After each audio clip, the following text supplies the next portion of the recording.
Magic Kingdom is the most visited theme park on Earth. It has been every single year since it opened in 1971.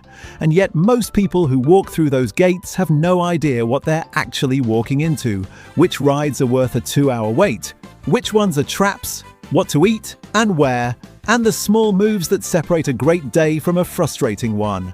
This is the complete guide: rides, food, and the tips that actually matter. Let's get into it. Part 1. The Rides Ride. 1. Tron Light Cycle Run. Tron Light Cycle Run is the newest coaster at Magic Kingdom and the fastest ride in Walt Disney World. You sit on a motorcycle-style seat, lean forward and launch through an illuminated indoor track that feels like something between a video game and a fever dream. It hits 60 miles per hour. The outdoor portion gives you a full view of the Tomorrowland skyline before you plunge back inside. The wait for Tron regularly hits 90 to 120 minutes by mid-morning. Hit it first at rope drop or book an individual lightning lane through the My Disney Experience app before you even set foot in the park. Do not leave Magic Kingdom without riding this one. Ride 2. Seven Dwarfs Mine Train. Seven Dwarfs Mine Train is the undisputed king of family coasters at Magic Kingdom. The cars swing side to side through the curves, which makes it feel more dynamic than a standard coaster. It's fast enough to get a reaction from adults and gentle enough that most kids clear the 38-inch height requirement without issue.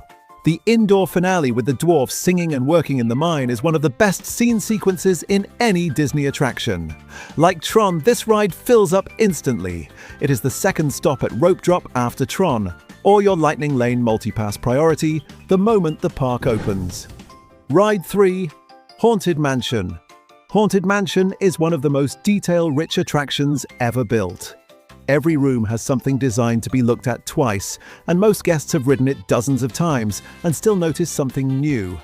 The stretching room introduction, the ballroom scene with its 999 ghosts, the hitchhiking ghost finale, it's a masterclass in immersive dark ride design, and it has been since 1971. Waits can climb to 60 minutes on busy days but move relatively quickly. It's worth doing twice if your schedule allows once during the day and once at night when the exterior atmosphere hits differently.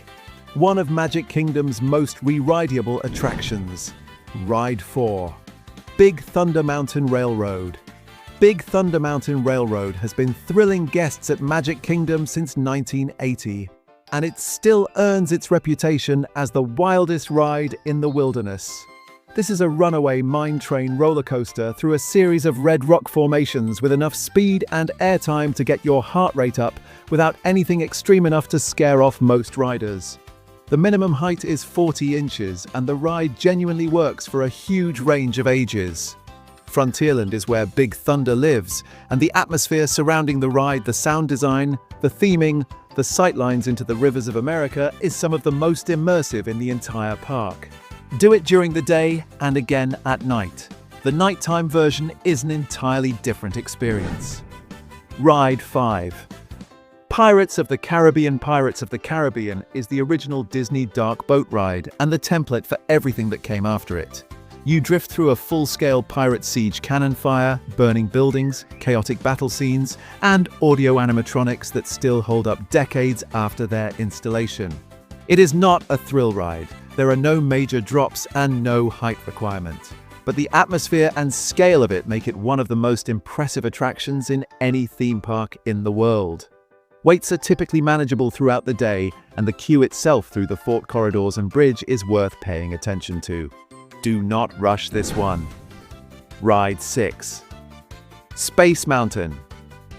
Space Mountain is not the fastest or most intense coaster at Magic Kingdom by any objective measure, but riding in complete darkness, surrounded by stars with no idea what turn or drop is coming next, that is an experience that a faster, smoother coaster cannot replicate. The unpredictability of the darkness is the entire point, and it makes Space Mountain feel far more intense than its top speed would suggest. The minimum height is 44 inches, and the ride is surprisingly rough in the back rows. If you or anyone in your group is sensitive to rough rides, request the front of the rocket at the loading zone. The experience is notably smoother. Either way, Space Mountain belongs on every Magic Kingdom itinerary. Part 2. The food. Magic Kingdom's food reputation has historically been the weakest of the 4 parks, and that's partly deserved. There are still plenty of overpriced quick service options that are forgettable, but there are also specific spots that are genuinely worth your money and your time, and knowing which ones they are changes everything about how you eat inside this park. Food 1. Sleepy Hollow Refreshments. Start with Sleepy Hollow Refreshments. It sits right at the entrance to Liberty Square, and it is one of the most underrated quick service spots in the entire resort. The fresh funnel cake waffle with strawberry and Nutella is one of those things you eat and then immediately want another one. It's cheap by Disney standards, it moves fast, and most guests walk right past it without stopping. Food 2. Be Our Guest Restaurant. Be Our Guest Restaurant in Fantasyland is the table service reservation in Magic Kingdom that most families have on their list, and it earns it. The setting inside the Beast's enchanted castle is extraordinary. The grand ballroom with its falling snow windows, the Rose Gallery, the West Wing with its enchanted rose. You are eating inside a movie set. The French onion soup and the roast beef are both strong. Book this one 60 days out from the reservation window. Food 3. Pecos. Bill Talltale Inn and Cafe Pecos. Bill Talltale Inn and Cafe in Frontierland is the best quick service option in the park for pure value. The burgers and nachos are reliable, the portions are generous, and the toppings bar lets you customize your meal in a way most Disney quick service spots don't allow. It's also consistently one of the less crowded dining locations in the park if you time it right, either before 11:30 or after 2 p.m. Food 4. Dole Whip at Aloha Isle. The Dole Whip at Aloha Isle in Adventureland is non-negotiable. It is the most iconic Disney snack in existence for a reason. Pineapple soft serve, light and cold, in a cup or a float, for under $6. You will see it in every Disney travel video ever made, and every person who has ever had one will confirm the hype is earned. Get it in the morning before the line builds. Food 5. Columbia Harbor House. Columbia Harbor House in Liberty Square is the hidden gem of Magic Kingdom dining. It's a 2-story quick-service restaurant that most guests skip because they don't realize there's a second floor with almost no wait. The New England clam chowder is genuinely excellent. The upstairs seating is quiet, air-conditioned, and has views over the park. If you need to eat lunch and escape the crowd for 30 minutes, this is the spot. Part 3. The Tips Tip 1. Rope drop done right. Rope drop is the single most powerful strategy at Magic Kingdom, and most families don't use it correctly. Rope drop does not mean arriving when the park opens. It means being at the tap styles 30 to 45 minutes before the listed opening time. Disney allows guests into Main Street early, which means when the park officially opens and the rope drops, you are already positioned at the entrance to your first land. Families who execute rope drop correctly ride Tron and Seven Dwarfs, Mine Train back-to-back before 10 a.m. with waits under 20 minutes. Families who arrive at park opening walk into 60-minute queues. Tip 2. Take the midday break. Take a midday break and go back to your resort. This is the advice that feels counterintuitive and that saves more Disney days than anything else on this list. Magic Kingdom is at its most crowded, hottest, and most exhausting between noon and 4 p.m.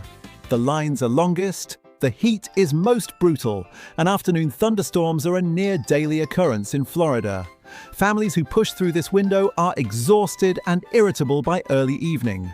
Families who go back to the hotel, swim, and return at 5 p.m. are in completely different shape for the parade and the fireworks. Tip 3. Walk through Cinderella Castle. Walk through Cinderella Castle. It sounds obvious, but an enormous number of guests never do it. The passageway through the center of the castle contains 5 massive mosaic murals made from 300,000 pieces of Italian glass, fused with sterling silver and 14-karat gold. They tell the full story of Cinderella across each panel. It took 18 months to design and install. Some of the individual pieces are no larger than the head of a thumbtack. There's also a hidden tribute to 2 of the Imagineers who designed the castle built into the glass. Walk through slowly. Look at the pillars. Most guests walk past one of the most extraordinary pieces of art in any theme park in the world without a second glance. Tip 4. Stay for happily ever after. Every year, guests leave Magic Kingdom before the fireworks because their feet hurt, or the kids are tired, or they've simply had a long day. And every year, those guests board the monorail as the music starts and they watch the show begin over their shoulder from the wrong side of the train station. The happily ever after fireworks and projection, spectacular over Cinderella Castle, is one of the most emotionally impactful pieces of live entertainment Disney has ever produced. Stake a spot on Main Street 30 minutes before showtime. The best viewing is between the hub and the castle, slightly off-center to either side. Do not leave before it starts. Tip 5. Free ice water. Free ice water is available at every quick service restaurant in the park. Walk up to any counter, say you'd like a cup of ice water, and it is handed to you at no charge. A bottle of water at Disney runs $4 to $5. On a hot Florida day with a family of 4, that adds up to $20 to $30 spent on something that is available for free from every food counter in the park.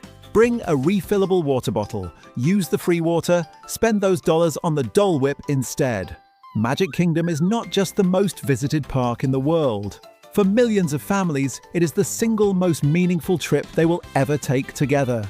The right rides at the right time, the right food at the right spots, and a handful of moves that most people only learn after they've already done it wrong once. Now you have all of it before you step through the gates. If this helped, drop a comment with your favorite Magic Kingdom ride or food spot, and check out our full 7-day Disney World itinerary. That video walks you through how to fit Magic Kingdom and all 4 parks into a single perfect week. That link is on screen right now.